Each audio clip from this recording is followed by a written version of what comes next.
Assalomu alaykum aziz do'stlar. Bugun sizlar bilan 1000 ta TNT, ya'ni dinamit portlatib ko'ramiz.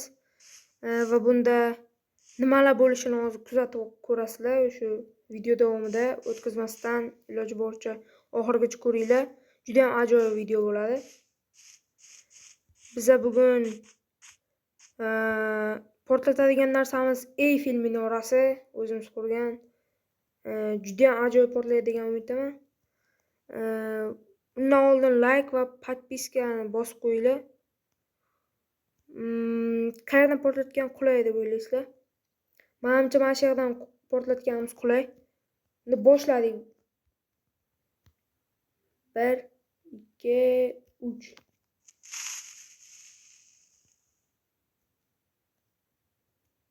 portladi.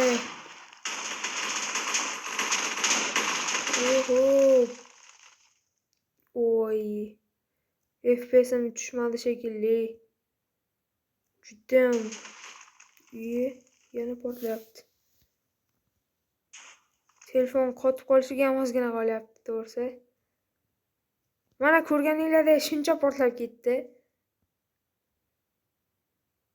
Bu bilan video tugamaydi. Sizlar bilan hali yana ikkita narsani portlatamiz. Ya'ni bu piramida, Xeops piramidasini portlatamiz va ikkinchisi avtobusni portlatamiz. Avtobus juda ham dahshat chiqqan.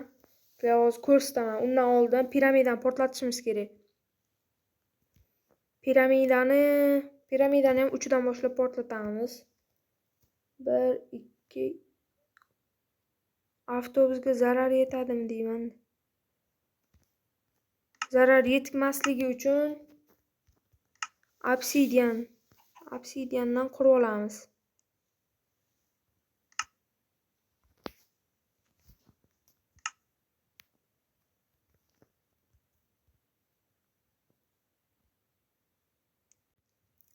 Mana qurib bo'ldik.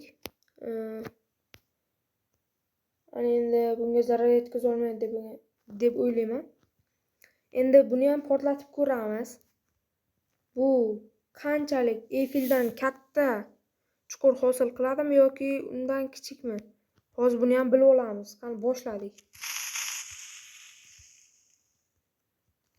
Hozir juda ham katta portlash.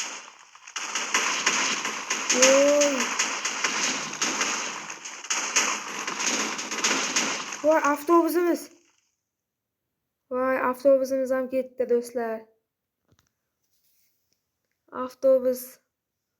Avtobusning ichida juda ham katta narsa bor edi. Sizlarga ko'rsatadigan narsalarimiz bor edi. Mayli do'stlar, mana ko'rdinglar. Menimcha bu ikkalasi qo'shilishib Eyfelga tengroq portlash bo'ldi. Keyingi videolarimizda ham chiqishini xohlasanglar, kanalga like emas, uzr, adashib ketdim. Videoga like bosinglar, kanalga esa podpisatsiya tashlab qo'yinglar. Keyingi videolar chiqishini xohlasanglar, albatta shu ishlarni qilinglar. Bundan qiziqarli videolar hali oldinda. Qo'llab-quvvatlashda davom etinglar. Xayr hammaga. Omon bo'linglar, sog' bo'linglar.